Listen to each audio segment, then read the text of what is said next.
What's up, Bam Bam? David Froggy here, and I'm here to deliver that good word that I promised earlier, right? So all that to say, I am so excited to just be able to share this with you guys. Lord is doing incredible things in my life, growing me, molding me, and I am just so insanely in awe. And I know for a fact that He's working in your life too. So believe that, receive that, and let's walk in that authority, right? Let's walk in it. So all that being said, I want to dive right in because I want this to be a good, quick little video of what He's been showing me. And I pray and I hope that it encourages you and that it is something that is for you as well. So all that being said, let's jump into Genesis 8 is our context. Genesis 8. And it's just about Noah. And Lord has been using Noah in my life so much, and I'm just like, I don't get it. I don't get it.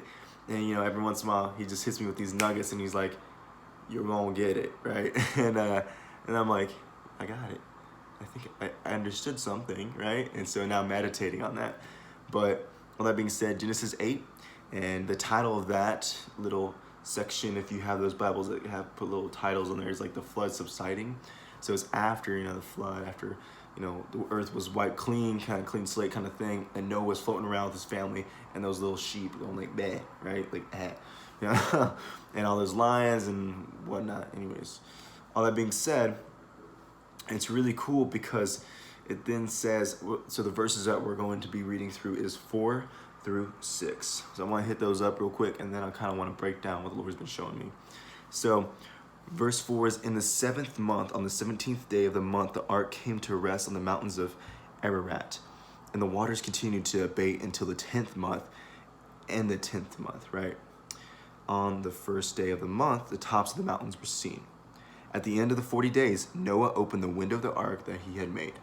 So that's when he sends out the raven, that's when he sends out the doves, and kind of sending them out again, and then finally an olive branch comes back and all that stuff. But kind of want to rewind a little bit and just talk a little bit more about why this kind of, sometimes there's sections in the Bible and you're just like, why do I need to know those things?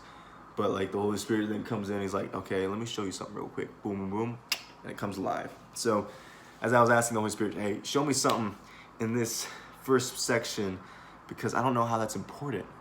And He's like, you don't get it, do you, David? I'm like, that's why I'm asking, right? Like, yeah, I'm sarcastic. I need to work on that. But all that being said, He was showing me that, notice the part where it says that on the 7th month, on the 17th day of the month, the ark came to rest on the mountains of Ararat. I was like, okay, that's really cool. Yeah, 7, number of completion, that there's a work being done in my life. I think that's really cool. But I feel like there's more in depth, right? And why did it have to come to rest then, right? Because then it says later in the next verse that then on the 10th month, right, on the first day of the month, the tops of the mountains around it was seen. So you're talking about the 7th month and then 10th month. That's 3 months that they're just chilling on the top of Mount Ararat. And you're just like, that doesn't make sense. Why wouldn't you be floating around? And then it clicked that the Lord has positioned Noah and his family exactly where He wants them. Exactly where He wants them. And the same thing in my life. He has positioned me exactly where He wants me, right? And sometimes it may feel like we're in lingo kind of deal, but in reality, there's such an amazing work and growth going on. I know for me, trying to be as faithful and obedient as I can to where He is calling me, right? Or where He has me at least. And just in the same way, like where He has you, like just because you're surrounded with water and you feel like you're stuck in a spot doesn't mean it's not for your good, right? The cool thing about water is that it's really hard sometimes, especially ocean water, to see through it. And I think one of the coolest things that came to mind at this point was that reading through this, I saw, okay, he was there for 3 months.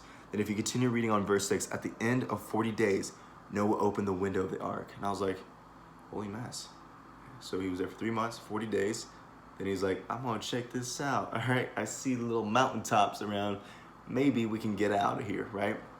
But the thing is, you continue reading through chapter 8, and it wasn't until verse 16 that God said, go out from the ark.